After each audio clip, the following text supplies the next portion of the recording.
Magandang buhay sa inyo at kami ay nagbabalik. At sa video na to ay papakita ko na bukod sa mga cute na kwago na na-rescue namin sa tubuhan ay meron nga din pala kaming na-rescue na isang uri ng ibon na may sugat at hinihinala kong tama ng bala. At kung napanood mo yung una kong upload tungkol dito, ito na po yung update tungkol sa kanya. Kaya sana ay panoorin ninyo. At sa mga nagpapabati na ating mga taga-suporta ay magsha-shoutout tayo. Aba, do artista na ko ba? Kaya abangan ninyo At heto na nga at lilinisan natin yung sugat niya. Nadugo kasi nung ipinagaspas niya yung pakpak niya. Kaya kailangan nating linisan at lagyan ng gamot. Nga pala sa mga hindi nakakaalam, nakita ko lang siya nung minsan ay gumala ako sa sapa at hindi na siya makalipad kaya kinuha ko na lang siya. Pinangalanan ko pala siyang Mira kasi miracle. Kasi yung tipong pwede na siyang mawala anytime dahil may sugat siya at hindi na siya makalipad. Ay saktong napadaan ako sa kinalalagyan niya at nakita ko siya. O diba miracle yun?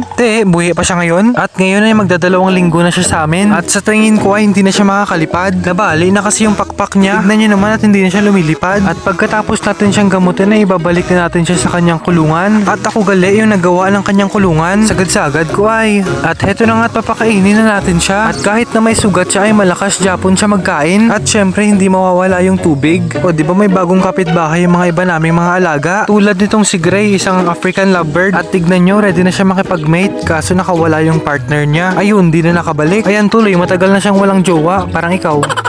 At sa kabila naman ay mga parakeet. Si Don at si Dash yung nasa isang side. Si Mango naman yung kulay yellow-green. Mukhang gutom na nga rin sila kaya pinakain ko na rin sila. Mga seeds pala yung kinakain ng mga gantong ibon. Kaya hindi sila mahirap palagaan. O diba tignan nyo si Gray happy kahit single. Pero balak din namin siyang bilhan ng partner. Baka sakaling maparami namin sila. Sana all binibili lang ang jowa. Samantalang yung ibang nanonood dito mukhang tatanda ng walang asawa Charot lang Heto na nga tapos ko nang pakainin yung ibang ibon namin. Kaya papasilip ulit sa inyo ang tatlo naming kwago. Sina Chin, Chan at Su. Chin, Chan, Su. Nagpapakyut na naman si Chin mukhang gutom na naman sila. Ay mabuting tanungin na lang natin sila para sure. Gutom na! Gutom! Gutom di! Gutom hindi! O diba hindi raw? Mabuti nang nalaman natin. Kaya mamayang gabi ko na lang sila ulit papakainin. Heto nga't inilabas ko na si Chin. Pumipiglas kasi siya at mukhang gusto niyang lumabas. Siya din yung itinuturing naming panganay. Siya kasi yung pinakamalaki sa tatlo mula nung nakita namin sila. Si Su naman yung pangalawa, si Chan naman yung panghuli. At malapit na rin nating makita yung talagang itsura nila. Kapag natanggal na lahat yung parang cotton na balahibo nila. Kaya abang-abangan natin yung mga susunod naming mga video. Kaya sana po hindi po kayo magsawang panuurin kami. Para naman sabay-sabay nating masubaybayan yung paglaki nila. At heto na nga tapos na nating pakainin yung mga alaga natin. At syempre nagutom din ako. Hinog na kasi yung langka namin kaya kailangan na nating pitasin. At habang pinapanood nyo ko ay mag-shoutout na tayo. Shoutout nga pala kina Sir Joseph Panimdim, Boss Toyo, Jefferson Nabor, Julina Camero, Ayla at Ungkoy Yakoy Vlogs. Ganon din sa kanila Rentay, Rodel Moldes, JH Om, Edimar Coronel at Mark J. Valencia Chavez. Shoutout din kila Sir Alejandro Pangan Jr., J. Stefan, Liam Morcilia, Nudge Maltak, Vic Mar Buatag at Bing Alonsagay.